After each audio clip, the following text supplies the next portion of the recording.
Kay story time lang guys, kay ako magulang manggod is nanggabot, magulang nako niya. Nanggabot siya dito sa ilahang gipuy-an ba niya. Gipasahan ko niya video. Huy, na-miss na ako. Kay sa una manggod no, kay howd kay ko manggabot paspas kay ko mananong manggarab ana. Kay siyempre mo ben kabuhayan namo no, ang uma basakan. No nya siyempre dugay na nga panahon nga wala ko nakagabot, wala na ko kapananom, wala na nakapang garab kay lahi naman doon puro kuan na kanang mga machineries na ba.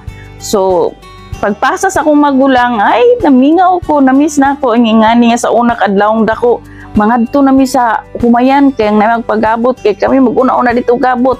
Di ba sus grabe jud ma-recall na ko sa una nga kapoy but at the same time happy, genuine jud ang happiness bitaw sa una.